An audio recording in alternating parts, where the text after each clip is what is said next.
Saudi আরবের সরকার দেশজুড়ে বাসাবাড়ি ও বাণিজ্যিক ভবনের ভাড়া বৃদ্ধিতে নিষেধাজ্ঞা জারির সম্ভাবনা যাচাই করছে।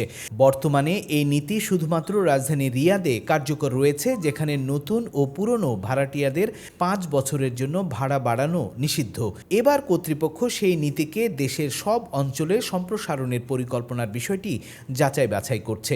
সৌদি গেজেট এই খবর দিয়েছে। খবরে বলা হয়েছে, সৌদি রিয়েল এস্টেট অথরিটির মুখপাত্র মাইসির আল মুফারেজ জানিয়েছেন, দেশের সব বাড়ি ভাড়ার পরিমাণ ও বাজার পরিস্থিতি বিশ্লেষণ করে পরবর্তী পদক্ষেপ নেওয়া হবে।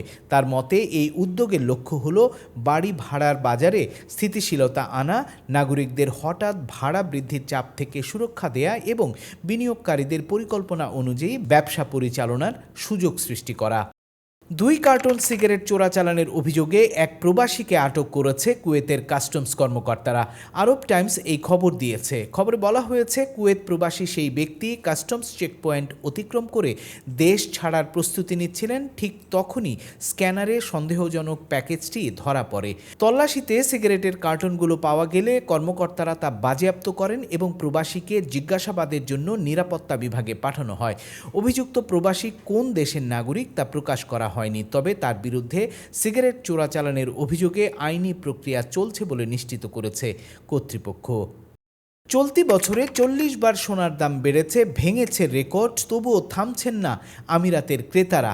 খুচরা বাজারের তথ্য অনুযায়ী দাম বাড়লেও মানুষ এখনও সোনায় বিনিয়োগ করতেই বেশি আগ্রহী। গালফ নিউজ এই খবর দিয়েছে। খবরে বলা হয়েছে, বাজার বিশ্লেষকদের মতে মানুষ সোনাকে এখনও নিরাপদ বিনিয়োগ এবং ঐতিহ্যবাহী সম্পদ হিসেবে দেখছেন। প্রথাগত গয়না কেনার চলমান চাহিদা ক্রেতাদের সোনার প্রতি আস্থা বজায় রেখেছে। সোনার দাম বাড়ার মাঝেই তারা সোনা কেনায় মনোযোগী হচ্ছে। ক্রেতারা মনে করছে সোনার দাম আরও বাড়তে পারে। বিশেষজ্ঞরা বলছেন, বিনিয়োগের নিরাপত্তা এবং সোনার দীর্ঘমেয়াদী মূল্য বৃদ্ধির প্রত্যাশা ক্রেতাদের বাজার থেকে সরে যেতে দিচ্ছে না।